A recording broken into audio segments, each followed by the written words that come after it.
ಕುಮಿಲನ್ ಟೆಡಿಬೇರಿ ಕತೆ. ಒಮ್ಮೆ ಒಂದು ಪುಟ್ಟ ಹುಡುಗ ಜೂಜು ತನ್ನ ಪ್ರೀತಿಯ ಟೆಡಿಬೇರ್ ಬೂಬುನೊಂದಿಗೆಲ್ಲ ಸಮಯದಲ್ಲೂ ಆಟವಾಡುತ್ತಿದ್ದ. ಬೂಬು ಜೊತೆಗೆ ಅತಿ ಪ್ರಿಯವಾಗಿತ್ತು.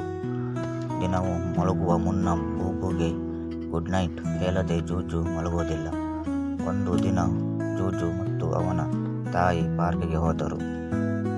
ಜೂಜು ತನ್ನ ಬೂಬುವನ್ನು ಕೂಡ ಕೊಂಡೊಯ್ದು ಪಾರ್ಕ್ನಲ್ಲಿ ಜೂಜು ಆಟವಾಡುತ್ತಾ ಬೂಬುವನ್ನು ಬೆಂಚಿನ ಮೇಲೆ ಇರಿಸಿದ. ಆದರೆ ಮೋಜಿನಲ್ಲಿ ಜೂಜು ಬೂಬುವನ್ನು ಮರೆತೊಯ್ತು. ಆಟ ಮುಗಿಸಿ ಮನೆಗೆ ಹೋದ ಮೇಲೆ ಜೂಜು ಬೂಬು ಇಲ್ಲ ಎನ್ನುವುದು ಗಮನಕ್ಕೆ ಬಂತು.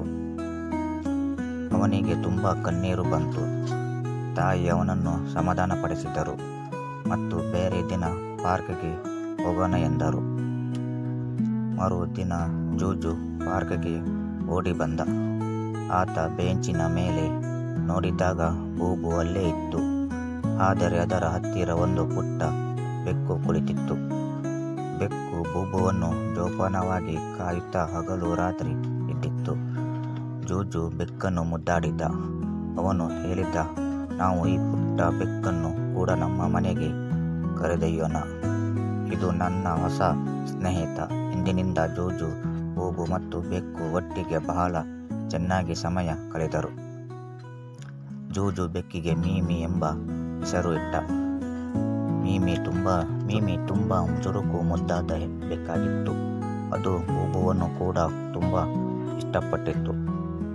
ಜೂಜು, ಬೂಬು ಮತ್ತು ಮೀಮಿ ಪ್ರತಿದಿನ ಒಟ್ಟಿಗೆ ಆಟವಾಡಲು ಆರಂಭಿಸಿದರು. ಒಂದು ರಾತ್ರಿ ಜೂಜು ಮಲಗುವ ಸಮಯದಲ್ಲಿ ಬೂಬುವನ್ನು ಎಲ್ಲಿ ಇಟ್ಟಿದ್ದಾನೆ ಎಂಬುದನ್ನು ಮರೆತು ಬಿಟ್ಟ. ಆತ ಎಲ್ಲೆಲ್ಲೂ ಹುಡುಕಿದರು, ಆದರೆ ಬೂಬು ಕಾಣಿಸದೆ ಹೋಯಿತು. ಅವನಿಗೆ ಕಣ್ಣೀರು ಬರುತ್ತಿತ್ತು. ಆಗ ಮೀಮಿ ಮೆಟ್ಟಿಲುಗಳ ಏರಿ ಮೇಲೆ ಹೋದಿತ್ತು ಮತ್ತು ಮನೆಯ ದಾರಿ ಒಡನಾಡಿ ಕೊನೆಯ ಹತ್ತಿರ ಹೋಗಿ ಮ್ಯಾವ್ ಮ್ಯಾವ್ ಎಂದು ಹೋಗಿತ್ತು.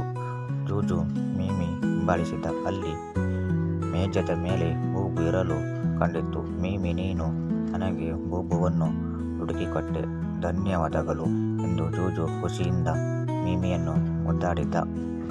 ಇದು ಆದ ಬಳಿಕ ಮೀಮಿ ಯಾವಾಗಲೂ ಬೂಬುವಿನ ಹತ್ತಿರ ಇರುತ್ತಾ ಅದನ್ನು ಕಾಪಾಡುತ್ತಿದ್ದರೆ ಜೂಜು ಮಲಗುವ ಮೊದಲು ಒಮ್ಮೆ ಅದನ್ನು ಮೀಮಿ ನೋಡಿಕೊಳ್ಳುತ್ತಿದ್ದಾರೆ.